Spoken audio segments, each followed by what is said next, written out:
সুধী দর্শক মণ্ডলী, ধনিয়াখালী ব্লক গ্রামীণ লোক সংস্কৃতি উৎসব 2025 উপলক্ষে শুরু করছি আজকের প্রতিযোগিতামূলক যাত্রাপালা এক পলকের একটু দেখা। রচনা মেঘদূত গঙ্গোপাধ্যায়, পরিবেশনায় রামকৃষ্ণ নাট্য সমাজ ধনিয়াখালী হুগলি, পরিচালনায় পানিনি নাট্যগোষ্ঠী ধনিয়াখালী হুগলি। শুরু হচ্ছে আজকের যাত্রাপালা এক পলকের একটু দেখা।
সব মিথ্যা। আসলে আসলে ওই বিলাসী মেয়েটা একটা নষ্ট।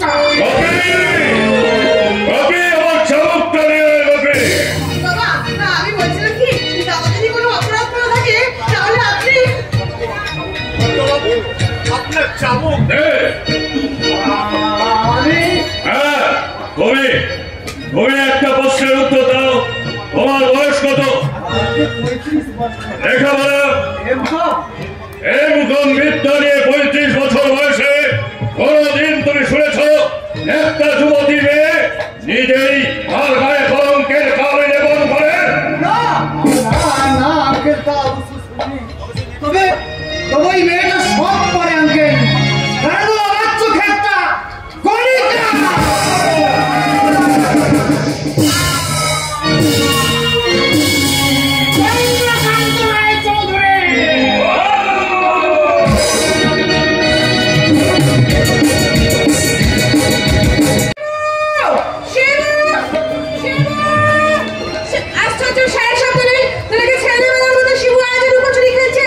শিবু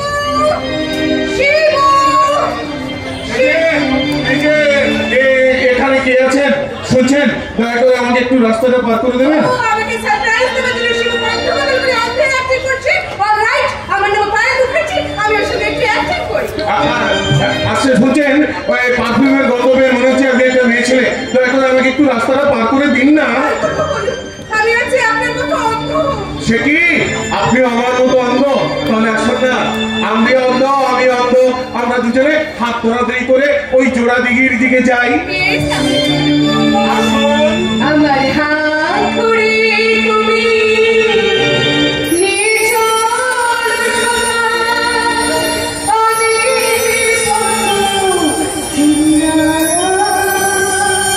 আমার হাত ধরে তুমি নিয়ে চলো আমি যে ইস, আপনি না খুব সুন্দর। আপনি কি মনে করেন আপনি অন্ধ? আমার চোখের দৃষ্টি না থাকলেও আমার হৃদয় দিয়ে আমি অনুভব করেছি। আসুন না, আমার হৃদয় দিয়ে আপনার হৃদয়টাকে আমি একটু অনুভব করি। জানা ও মেরি জানা, मैं हूँ तेरे ख्वाबों के राजा, ओ मेरी नैना, आजा मेरे ख्वाबों में आजा, जाना ओ मेरी जाना, मैं हूँ तेरे ख्वाबों के राजा, ओ मेरी नैना, आजा मेरे ख्वाबों में आजा।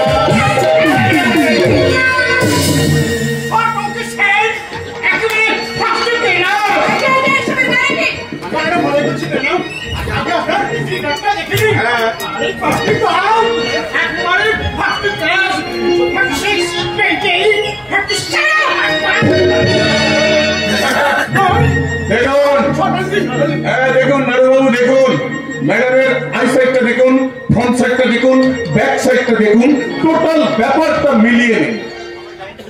আমরা ঠিক যেমনটা চেয়েছিলাম। ম্যাডাম, আমরা হচ্ছি সিনেমা দলের লোক।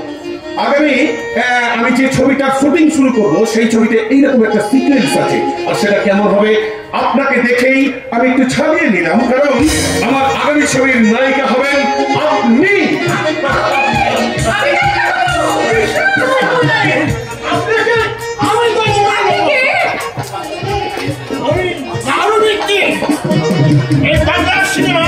আমি একজন বড় ডাইরেক্টর।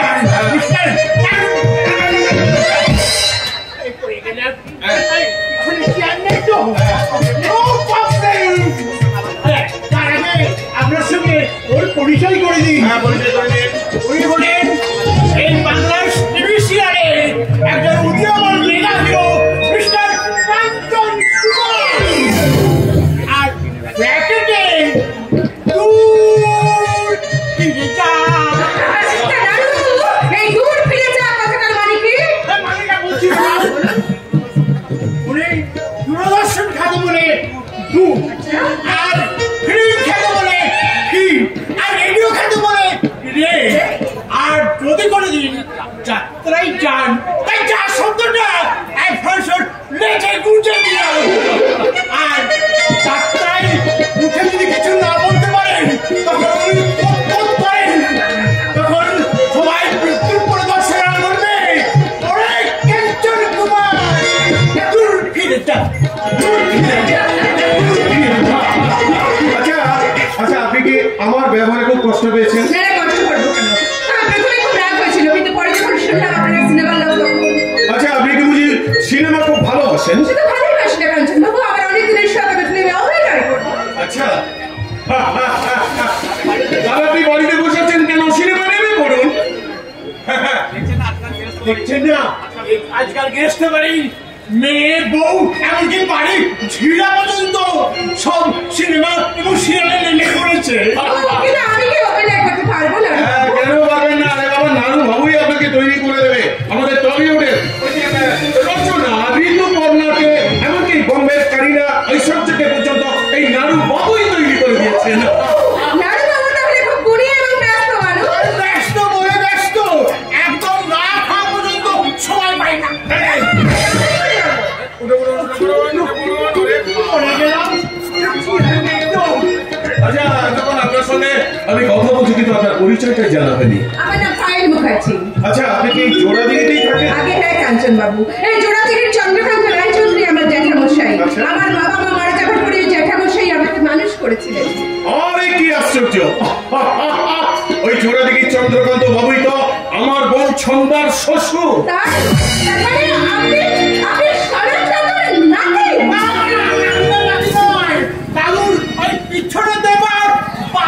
আচ্ছা, আপনি আমার দাদুকে কি চেনেন? শরৎদাদিকে পশ্চিমবঙ্গের মানুষ যতখানি ছিলেন তার থেকেও আমি অনেক বেশি চিনি, কারণ তিনি আমায় খুব স্নেহ করেন। আর তাছাড়াও তিনি হচ্ছেন প্রবীণ স্বাধীনতা সংগ্রামী। দেশের মাটি তোমার ঘরে একটাই ও আমার দেশের মাটি তোমার ঘরে একটাই মাতা। হ্যালো মাই ডিয়ার শরৎ দাদু। পায়েল দিদি ভাই, হোস্টেল থেকে ফিরলে বুঝি? তুমি ভালো আছো তো? আমার নাতি রজত কি আমাকে ভালো থাকতে দিয়েছে? তার জন্য দেশের লোকের কাছে আবার শিবুর বাবা চন্দ্রকান্তর সামনে আমি মাথা তুলে দাঁড়াতে পারি না। লজ্জায় ঘেন্নায় মনটা আমার মরে শেষ হয়ে গেছে। আমার সেই মরে যাওয়া মনটাকে আমি বাঁচিয়ে তুলবো দাদু। মন জাদু মাখা কণ্ঠে আমাকে দাদু বলে ডাকলে। তুমি কে ভাই? আমাকে তুমি চিনতে পারছো না দাদু? আমি তোমার বড় নাতি কাঞ্চন। ও দুঃশাসনের দাদা দুর্যোধন। এতকালে মধুলয়ে মুখে কৌমিস মুখে কি বা প্রয়োজনে তবে আগমন? কখন ওরে কৌমিসের দ্রৌপদীর বস্ত্র পরিবে হরণ? অকারণে দোষ কেন দাও মহামতি? তোরা যদি চেয়ে দেখো এই মুখখানে কলঙ্ক কালিমা আছে কি কোনোখানে? দাদু আমি? তুই না, দাদু আমি? তুই আর একটা রজত। তোরা দুটোই শয়তান। তোদেরকে আমি আর বিশ্বাস করি না। কেন কেন বিশ্বাস করো না দাদু?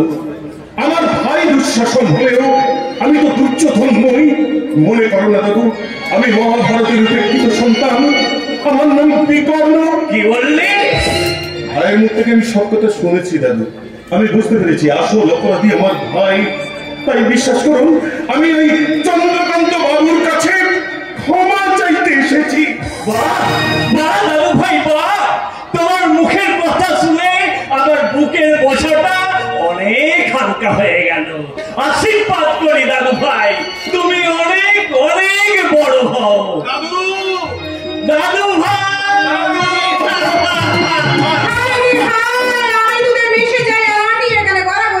কি করবো ডার্লিং? তোমাকে আমার বুকে টেনে দিলে আমার শিবু সতীং যে রাগ করবে।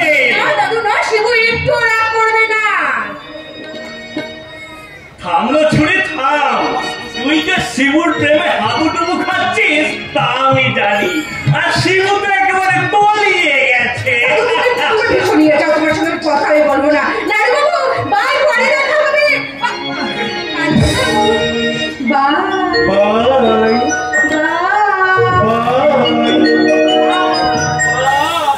ওদিকে তাকিয়ে কোনো লাভ নেই দাদু ভাই, ওটা আলেয়া। যাও তুমি বাড়ি গিয়ে বিশ্রাম করবে। চলো, আমি একটু পরেই যাচ্ছি। ঠিক আছে, আমি বাড়িতে গিয়ে বিশ্রাম করছি। আসি। এসো এসো ভাই এসো।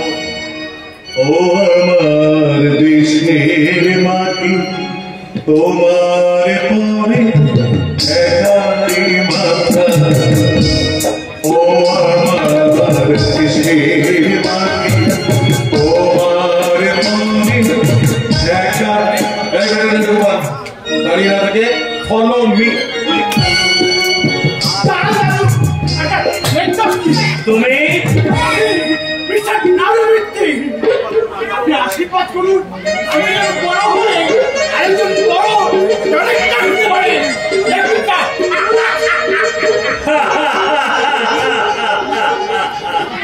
যৌবন বড়ই ক্ষণস্থায়ী, কারো বাধা মানে না, নিষেধ চলে না, আপন গতিতে এগিয়ে যায়। যায়নি পায়েল দিদি মনে এখনো বাড়ি যায়নি। আরে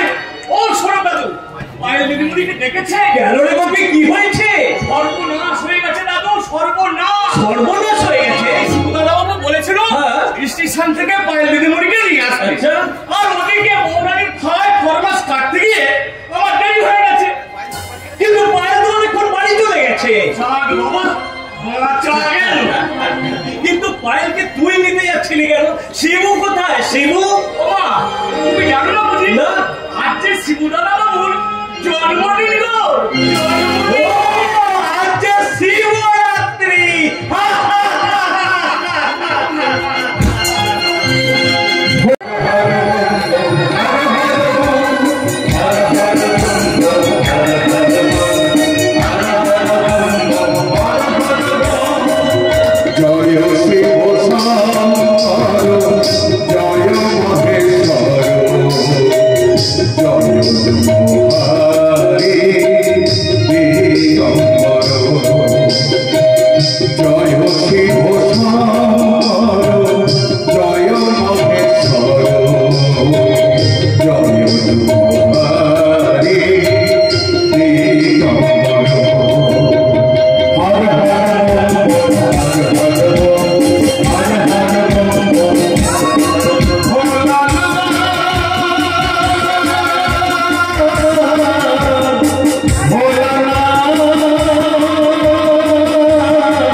ঠাকুরের কাছে প্রণাম করে কি চাইলি?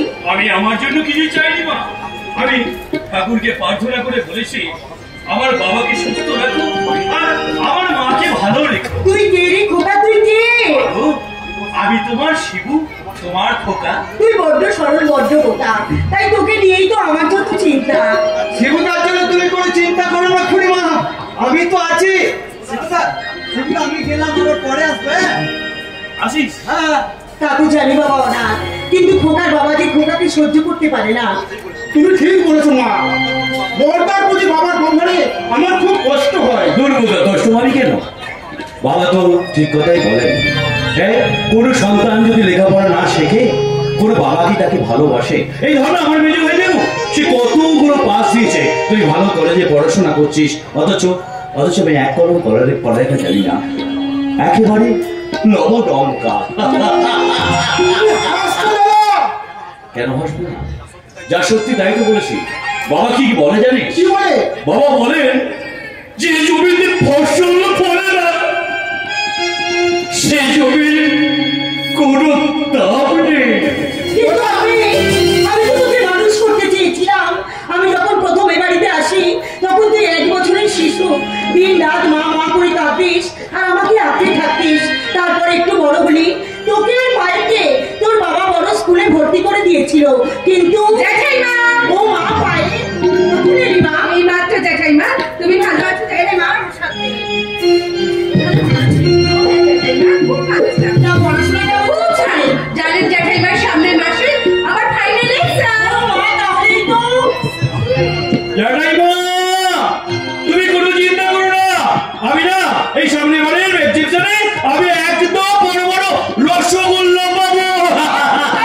কি হচ্ছে কি মা পায়েল? তোর জ্যাঠামশাই যে তোর প্রতি অনেক আশা। ওকা ওকা মা মা দাও, আমি আপনাকে আরে যশোদা তোর বাবা রাজমের দিকে এত তাড়াতাড়ি ফিরে পড়েছে।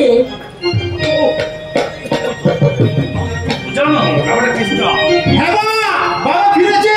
ঠিক আছে, আমি তাহলে এখন যাই।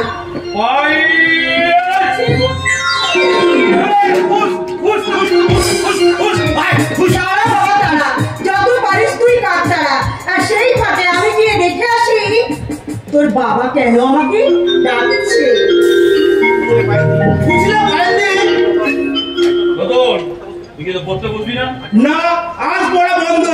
তোর জন্মদিনের আনন্দে আমি পায়েলের সঙ্গে জমিয়ে গল্প করবো। কি বললো মা? তোদেরকে পাঠিয়ে দেবো। ভালো সভাপতি মাঠ আছে, তাদেরকে বলবো। না, আমি যাবো না বলছি। যাবি না? না। হবে না।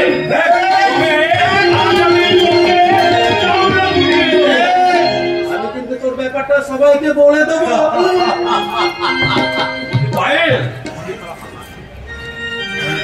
মন্দির তলা ফাঁকা, তুমি আমি একা।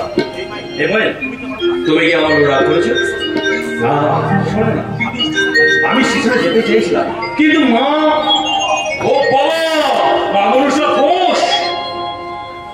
এবার তুমি কি আমার সাথে কথা বলবে? এই দেখো দেখো কি সুন্দর চাঁদ উঠেছে। আজ আমার সাথে চাঁদ উঠেছে। তাহলে ওই দেখো নিশ্চয়ই সূর্য উঠেছে। আরে বাবা, এই দিনের বেলায় সূর্যটা কোথায় উঠবে? দিনের বেলায় সূর্যটা, রাতের বেলায় সূর্য ওঠে না। ঠিক আছে, তুমি আমার কথাই বলবে না, তখন আমি ফুলের কাছেই চলো।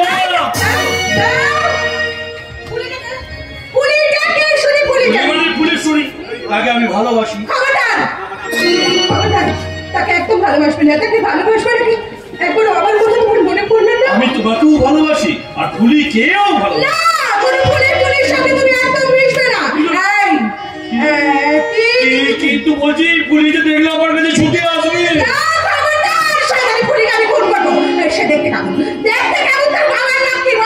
তার বাবার নামটি জানি না আমি, নামটি তার ফুলি।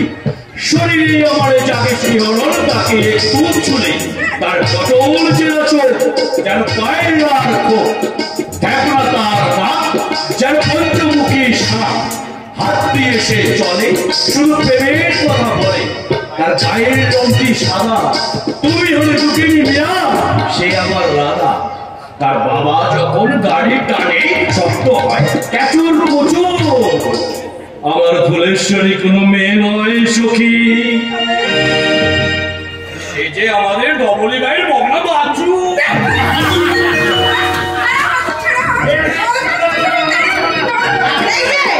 বলি এই যে আজকে আপনার জন্মদিন বলে কি সাপের পাঁচ পা দেখেছেন? হ্যাঁ, পায়ের দিকে নিয়ে ফুর্তি করাই চলবে? বলে সংসারে কাজ করতে হবে না? কি বলছো তুমি? আমি ঠিকই বলেছি। পায়েলদি, তুমি ভিতরে যাও। আর এই যে আপনি আপনি খাদ্যের জিনিসগুলো নিয়ে বাজার থেকে ঠিক মতো মিলিয়ে নিয়ে আসুন। না, আজ আমার খোকা কোথাও যাবে না। কিন্তু মা, আমার বড়দা দিদিকে মাছ মাংস আনতে হবে। বৌমা, আজ শিবরাত্রি, তোমার দাদার জন্য অন্য কিছু রান্নার ব্যবস্থা করো, আর বৌমিকে তুমি বাজারে পাঠাও। কবিতা জ্বর এসেছে না বলে দেবুকে পাঠাও। কি আশ্চর্য! হ্যাঁ, সারাদিন পরিশ্রম করে ওকে একটু বিশ্রাম দিতে পারবে না বৌমা, দেবু তোমার স্বামী হলেও সে কিন্তু আমারই ছেলে। আরে নিজের ছেলের প্রতি দরদ না দেখিয়ে ওই সব মূর্খ ছেলের প্রতি আপনার এত দরদ কেন না? বিশ্রাম করে কথা বলবে বৌমা। বলুন মা, আপনার এই আদরের গোপালের যখন ব্যবসা বাণিজ্য করার মুরত নেই, তখন ওর উচিত এই বাড়ির চাকর বাকরের কাজগুলো করে দেওয়া। আর এটাই এই বাড়ির নিয়ম। শুনে যাও বৌমা, তুমি শুনে যাও। কি ব্যাপার যশোদা, এত গোলমাল কিসে? জয় শ্রী বসন্ত, জয় শ্রী বসন্ত। বাবা, আমাকে আপনি আশীর্বাদ প্রণাম করবি না। কেন প্রণাম করবো না? আজ আমার জন্মদিন। ও, আজ তোমার জন্মদিন? আজকের দিনে তুমি পৃথিবীতে এসেছ, এই আসতে বলছিল, এসে আমার কি উপহার করেছ? জন্মের সঙ্গে সঙ্গে তো মা খেয়েছ, আমার মান সম্মান অভিজাত্য সব খেয়েছ, আর কি খেতে চাইছ তুমি? ঠিকই বলছি, ওই রাস্কেলটা কোন সাহসে আমার প্রণাম করতে আসে? ও কি আমার স্বপ্ন পূরণ করেছে? স্বপ্ন স্বপ্ন, ও আমার ভারতের স্বপ্নের সন্তান। ভারতী মা দেওয়ার পর নিরাশ না হয়ে আমি তোমাকে ভেবেছিলাম ও আমার ইচ্ছা পূর্ণ করবে, আমি ওর গৌরবে গৌরবান্বিত হব। আমি যখন রাস্তা দিয়ে হেঁটে যাবো, তখন এই অঞ্চলের মানুষ আমার দিকে আঙুল দেখিয়ে বলবে, ওই যাচ্ছে দেশ দেশের গৌরব শিবনাথ রায় চৌধুরীর বাবা চন্দ্রকান্ত রায় চৌধুরী।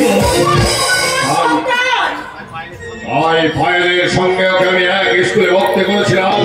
ফাইল লেখাপড়া শিখলো, আর আমার নিজের ছেলে হলো অর্থ অপদার্থ অনর্থ। তোমারই সন্তান। ওই রাষ্ট্রেলটাকে কোনোদিন দিতে পারবে ওই গৌরব নরক থেকে মুক্তির গৌরব? পারবে না, পারবে না, রসনা পারবে না।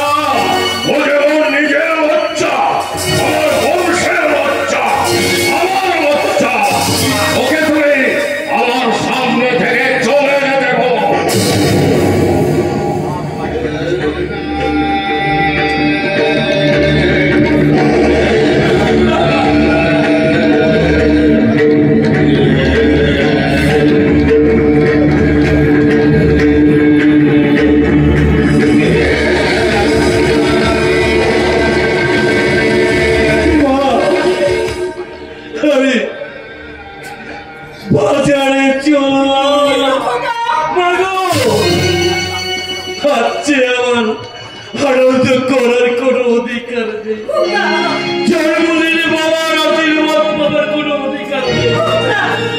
তাই তো বাড়ির কাজের লোক হিসেবে বাড়ির ছোট ছোট কাজগুলো আমাকেই করতে হয়।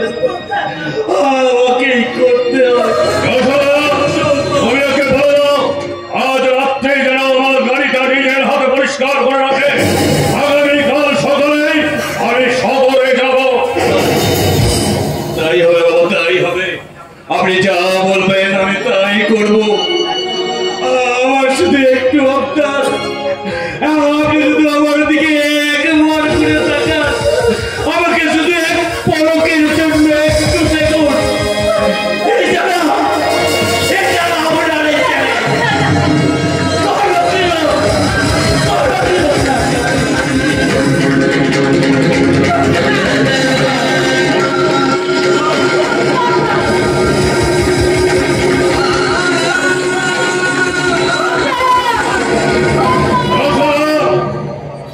আমার সঙ্গে আমার কিছু কথা আছে। বলো, কি বলতে চাও? আমার বন্ধু ললিতের ছেলে হেমন্ত আমাকে চিঠি দিয়েছে। চিঠিটা লিখেছে তার ছোট ভাই হেমন্তর সঙ্গে সে পায়েলের বিয়ে দিতে চায়। এতে তোমার কি মত? বড় দাদা থাকতে তুমি মেজু ভাই দেবুর বিয়ে দিয়েছো, আজ তুমি পায়েলের বিয়ের কথা বলছো, কিন্তু কই তুমি তো আমার শিবুর বিয়ের কথা বলছো না। তুমি কি চাও ওই অশিক্ষিত অপদার্থর সঙ্গে একটা মেয়ের বিয়ে দিয়ে আমি সেই মেয়েটা সর্বনাশ করি? তাছাড়া ওই মূর্খটাকে পায়েলের বিয়ে করবে। পায়েলের বিয়ে করবে? তুমি শিবুর সঙ্গে পায়েলের বিয়ে দাও। কারণ ওরা যে দুজন দুজনকে ভালোবাসছে। আমার কথা বিশ্বাস না হয় তুমি পায়েলকে ডেকে জিজ্ঞাসা করো। না, এ বিয়েতে আর যদি মত থাকে তাহলে আমার কোনো মত নেই। তবে হ্যাঁ, তুমি বিয়ে আয়োজন করো। একটা কথা তুমি মনে রেখো, পায়েল আমার রাস্তিটা হয়েও আর বিয়ের যেন কোনো ত্রুটি না হয়, কোনো ত্রুটি না হয়। আমি রাখবো, কোনো ত্রুটি আমি রাখবো না। হে বাবা ভোলানাথ, তুমি আমার বড় বাচ্চা পূর্ণ করে দয়াময়। ওরে কে আছিস? পায়েলকে একবার ডেকে। না না, এখন নয়, সামনের মাসেই যে তার পরীক্ষা। পরীক্ষা শেষ হলেই পায়েল জানতে পারবে শিবুর সঙ্গে তার বিয়ে। বাচ্চা ছাড়াই বাচ্চি নানান বাদ্য। আরে কবজি ডুবিয়ে খাবো আমি নানান রকম খাদ্য। কিন্তু এখন আমি কি খাই, কোনটা খাই, চোখ খাই না কান খাই, কোনটা খাই কি হলো যাও? প্রথমেই খাবো নান পুরি আর একবার ঘুগনি, তারপরে সালাদ আর ডিমের টেবিল। কি বলেন? টেবিল খাবেন না? টেবিল খাবো না, খেলেই দুম দাম গ্যাস আউট। আপনি মিস রাইস আর mutton biryani as much as you like। আমি কি সব মাঝে মাঝে বলছেন?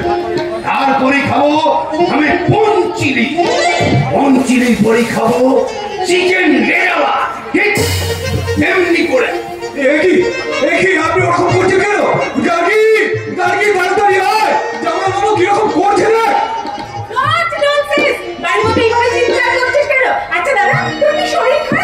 হ্যাঁ, আমার শরীর ঠিক আছে, কিন্তু ফ্যাক্টরি থেকে ফিরেছে জামাই বাবু কি সব খাবো করছে না।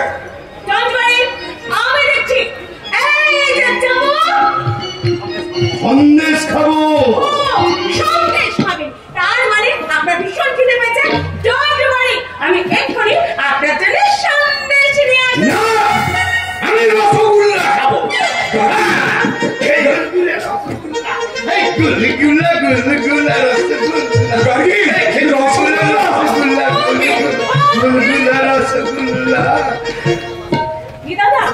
রসগোল্লা মানে জামাই বাবু তো হাই ব্লাড সুগার। তাহলে তুই এক কাজ কর, ওই রসগোল্লার সঙ্গে সুগারের ট্যাবলেটটাও নিয়ে আয়। রুক যাও।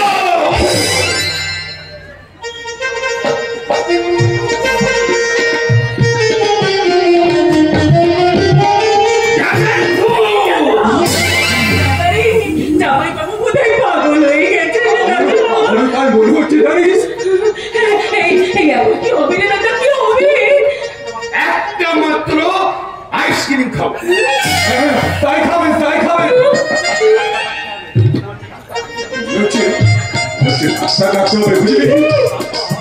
তারপর একটা মাত্র পান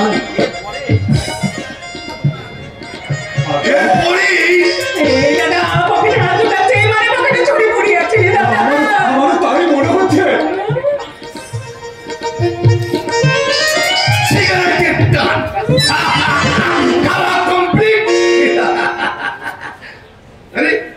রাজেশ কি তোমরা এখানে এইভাবে দাঁড়িয়ে আছো কেন?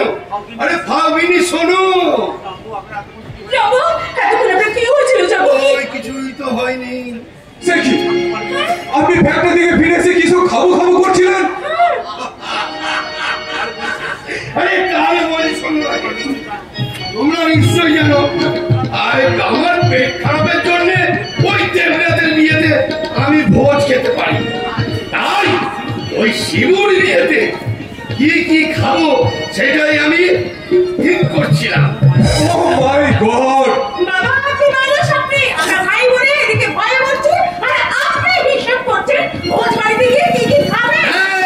সেইটাই আমি হিসেব করছিলাম।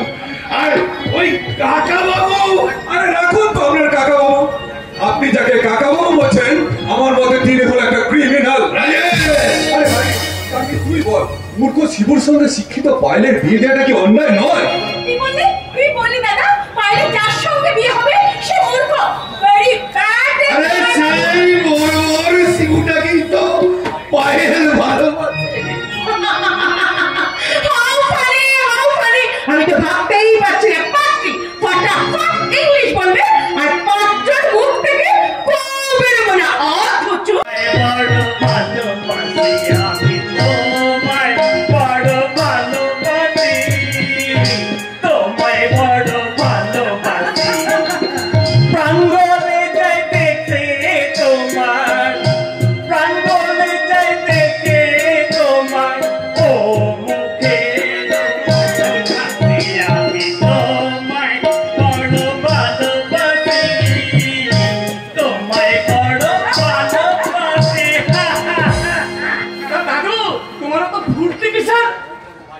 কি করবো ভাই, এই পায়েলের মতো উঠতি ছুরিদের দেখলে আমার মতো পড়তি ছোড়াদেরও যে অতীতের কথা মনে পড়ে যায়। তুমিও তাহলে ভালোবাসা করেছিলে? তোমার ভালোবাসার পাত্রীটি কে গো রাজু? তোমাদের ঠাকুমা গো ঠাকুমা। তবে আজকালকার ছোড়া ছুরিদের মতো আই লাভ ইউ বলিনি। কি বলেছিলে দাদু? বলবার সময় পেলাম কই? ফুলসজ্জার রাতে পাশাপাশি বসে আমি যখন ঘোমটা সরিয়ে তোমাদের ঠাকুমায়ের কচি মুখটা দেখতে গেলাম, ঠিক তখনই কি হলো?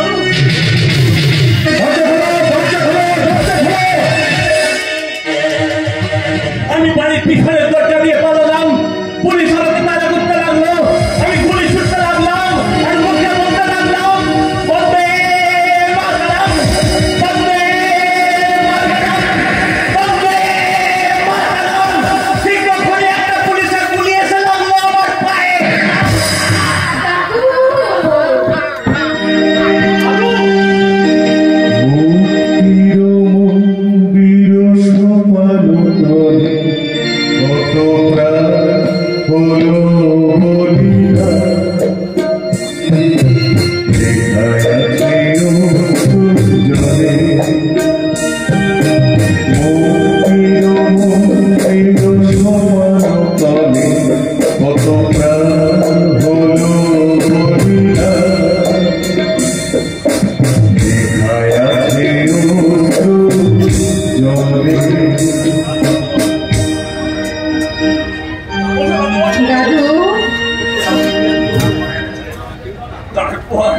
তারপর আমি অ্যারেস্ট হলাম। বিচারে আমার 5 বছর জেল হয়ে গেল। কিন্তু আমার মনের মধ্যে রয়ে গেল তোমাদের ঠাকুমাকে এক পলকে একটু দেখার সেই মধুর স্মৃতি।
বুঝে আর কোনো কাজ নেই গো দিদিমণি, বুঝে আর কোনো কাজ নেই। তাড়াতাড়ি বাড়ি চলো, বাড়ি গেলে সব জলের মতো পরিষ্কার হয়ে যাবে, তাই না দাদু? ওরে রাধারানী, বলি তুমি কি সেই কেষ্ট ছোড়াবার সঙ্গে অপেক্ষা করবে নাকি আমার সাথে বাড়ি যাবে? দাদু আমি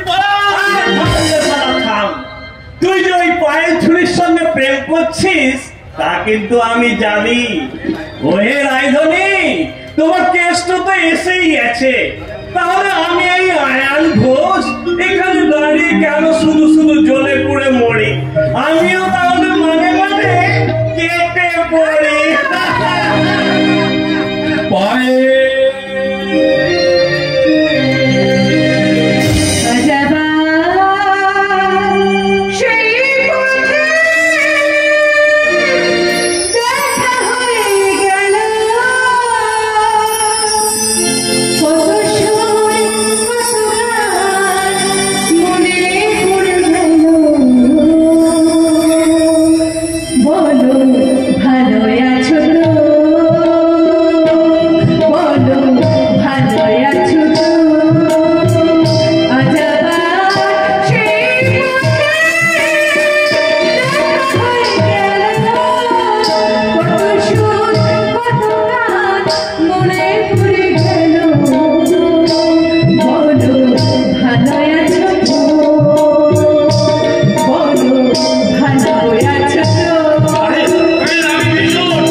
তুমি কি মনে আছে তুমি একটা হোস্টেলে থাকার সময় আমাকে পুতুল গড়তে বলেছিলে? এই তুমি আমার পুতুলটা গড়েছিস? হ্যাঁ, সেই পুতুল গড়েছি এবং তার নাম দিয়েছি পায়েল।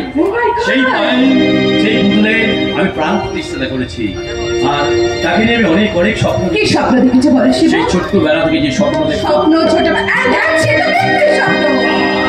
তুমি যদি চোখটা না বন্ধ করো আমি কি বলবো? তুমি চোখটা একবার বন্ধ করো। আচ্ছা ঠিক আছে বলো। আচ্ছা ও পায়েল, আমি তোমাকে ভালোবাসি।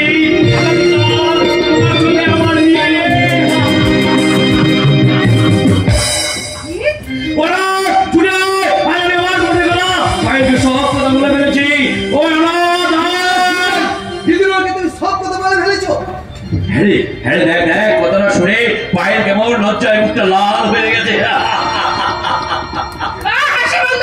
কেন হাসি বন্ধ করবে দিদিমণি? আনন্দের কথায় কেউ কি মুখ তোমরা করে থাকো দিদিমণি? তুমি জানো না দিদিমণি, পরিবার মুখে কথা শোনার পর শিবদা তো সারা ঘুমোতেই পারে। কি করে ঘুমাবো? ব্যাপারটা কি চারটিখানি ব্যাপার। সেই ছোট্টবেলা থেকে যাকে নিয়ে আমি স্বপ্ন দেখতাম সে হবে আমার বউ। কথাটার মানে কি ভাই? ও তুমি তো ইংরেজি বোঝো না। পেটে তোমার একটা বিন্দু নেই, অথচ কি করে হবে এই শিক্ষিত মাল মুখে চলে তোমার বউ? দিদিমণি এসব কথা কেন বলছো দিদিমণি? তুমি তো শিবদাকে ভালো বাড়ির কুকুর ছাগলকে মানুষ ভালোবাসে, তাই বলে তাকে বিয়ে করতে হবে না? কিন্তু আমি ওকে বন্ধু হিসেবে ভালোবাসি, তাই বলে বিয়ে করতে পারি না। তাহলে জবাব দাও পায়। হোস্টেলে থাকার সময় তুমি আমাকে কত চিঠি লিখতে, স্টেশনে দেখতে না পেয়ে মন ভার করে বসে থাকতে, তারপর বাড়ি এসে তুমি ঘন্টার পর ঘন্টা আমার সঙ্গে গল্প করতে। এসব কি বন্ধুত্ব? এর মধ্যে আমার প্রতি তোমার ভালোবাসা কি একটু উকি দেয়নি তোমার মনের মধ্যে? স্বপ্ন তোমাকে নিয়ে নয় নেভার শিবু, আমার রুচিটা এত নিম্নগামী নয়। আমি লেখাপড়া শিখেছি, হাই সোসাইটিতে চলাফেরা করি, আমার লক্ষ্য সৌভাগ্যের শীর্ষ আসনে পৌঁছানো। আর তাছাড়া শরৎ দাদুর বড়নাতি কাঞ্চনকে আমি ভালোবাসি, আমি তাকে বিয়ে করব। এসেছি আমি, এসেছি দূর হতে বহু দূরে, পথে পথে ঘুরে ঘুরে এসেছি আমি, এসেছি। সেই জন্যই তো সুদূর কলকাতা থেকে আমি তোমার কাছে ছুটে এসেছি পায়েল ডার্লিং। তোমার হোস্টেলে গিয়ে জানতে পারলাম তুমি এই চোরা দিঘিতে চলে এসেছি, তাই আমি তোমার কাছে চলে এলাম। যেখান থেকে এসেছো সেখানেই আবার ফিরে যাও, এই গায়ে তোমার ঠাঁই হবে না। খবরদার তুমি আমাকে দাদু বলে রাখবে না। রাজত্বের মতো তুমি আমাকে শেষ পর্যন্ত আঘাত দিলে। তোমরা দুজনেই শয়তান। যাও যাও, চলে যাও এখান থেকে। কেন চলে যাবে দাদু? আমি ওকে ভালোবাসি আর তার জন্য আমার কেস। কিন্তু পায়েল, আমিও তো তোমায় ভালোবাসি। তাই আমি তো অনেক তোমাকে স্বপ্ন দেখেছি, মনে মনে ভেবেছি তুমি হবে আমার বউ। এই যে চন্দ্রকান্ত রায়চৌধুরীর চোখের বালি মিস্টার শিবনাথ রায়চৌধুরী, আমাকে বিয়ে করার ক্ষমতা কি আছে তোমার? তুমি কি এই কাঞ্চনের লোকের যোগ্য? তুমি কার সঙ্গে কার তুলনা করছো ডার্লিং? কোথায় আমি আর কোথায় না? ঠিকই তো বলেছে, ওই যে একটা না আছে শিক্ষা, না আছে শিষ্টাচার, নিজের বাড়িতে চাকর বাকরের মতো জীবন যাপন করে। এই সভ্য সমাজের কাছে ও একটা অপদার্থ। তাহলে তুমি মনে রেখো, ওই শিবুদাকে তুমি তুমি কোনোদিন সুখী হতে পারবে না। কারণ শিবুদা হচ্ছে একটা হিরো, এই কাঞ্চন কুমার হচ্ছে একটা বোতল মারা কাজ। তাই হিরো ফেলে যতই তুমি আঞ্চলিক রাজ্যের কেন বাজো দিদিমণি, সেই মাগুনে আছে তুমি চলে পুড়ে শেষ হয়ে যাবে। চলে পুড়ে শেষ হয়ে যাবে। আমাকে এত বড় অপমান! সব ইডিয়েটের শিক্ষা। নইলে আমাকে বিয়ে করার স্বপ্ন দেখে ওকে বিয়ে করা তো দূরের কথা, ওর ছায়া আমার তো ওকে জ্ঞান না করে না। তাহলে তোমার সেই আশ্রয় দাদা চন্দ্রকান্ত রায়চৌধুরীকেও নিশ্চয়ই তোমার ঘেন্না হচ্ছে। চন্দ্রকান্ত রায়চৌধুরী যে আমি শিবুকে চাকর বানিয়ে রেখেছে, তবে আমার সঙ্গে শিবু নিয়ে দিয়ে আমাকে চাকরি সাজিয়ে রাখতে চায়। চন্দ্রকান্ত রায়চৌধুরী একটা চিট।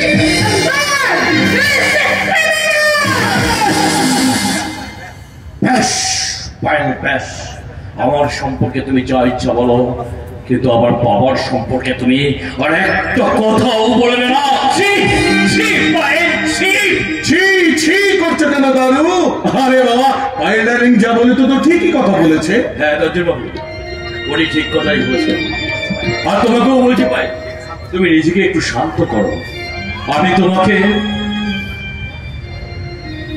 মুক্তি দিলাম। দাদু ভাই, তুই কি বলছিস? হবে না দাদু। দাদু ভাই,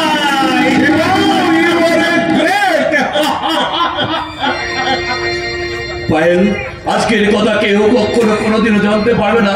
সবাই জানবে বিয়েটা আমি রেখে দিয়েছি। তুমি কাঞ্চন বাবুকে বিয়ে করে সুখী হও পায়েল, সুখী হও। যাও পায়েল, যাও। বাড়ির সবাই তোমার জন্য অপেক্ষা করছে। আর কাঞ্চন বাবু, আপনিও যান, আপনিও যান। তোমাকে অসংখ্য ধন্যবাদ শিবু। আমি একটা কথা বলে যাই, আমার আর পায়েল ডার্লিং এর আগাম বউ ভাতের নেমন্তন্নটা তোমাকে করে গেলাম। এসো কিন্তু। তুমি আমাকে যতই ভুল বোঝো না কেন দাদু, যতই ভুল হবো না কেন, আমার কিন্তু কোনো দোষ নেই। কারণ এই পায়েল ডার্লিং এর প্রতি আমার ভালোবাসা কখন যে নীরবে চুপি চুপি এসে গেছে আমি তো বুঝতেই পারিনি। তার কারণ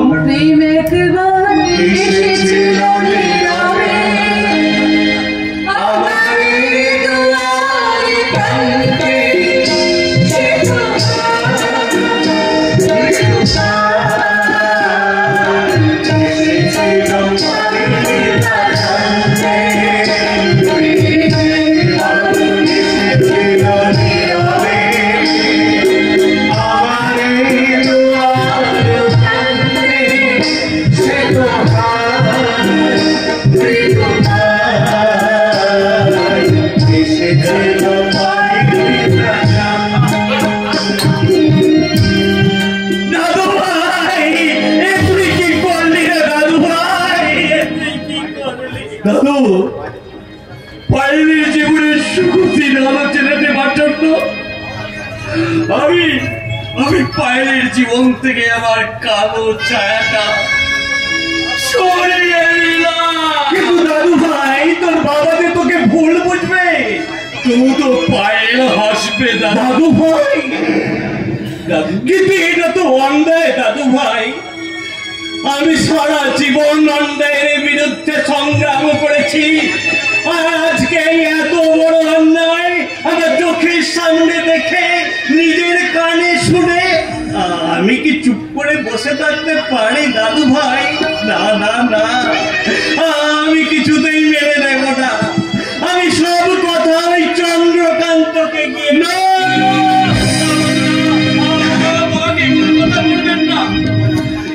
জানতে পারলে পায়েলকে বোঝ বলবে, সকলে থেকে ঘৃণা করবে। দাদু গো, আমি যে পায়েলকে ভালোবাসি, আমি কি করে ওর এত বড় ক্ষতি মেনে নেই? তার চেয়ে বলুন বাবার চোখে আমি আর একবার আমি খারাপ হয়ে গেলাম।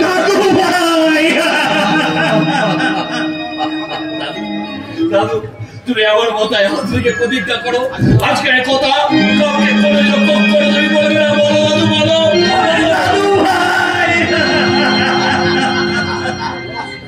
মহর্ষি দধিচির পঞ্জরাস্তি দানের কথা মহাকাব্যের পাতায় পাতায় বড় বড় হরফে লেখা হয়েছিল, কিন্তু তোর এই নিভৃত মহাদানের কথা কোন কাব্যে লেখা হবে রে দাদু ভাই? কোন কাব্যে?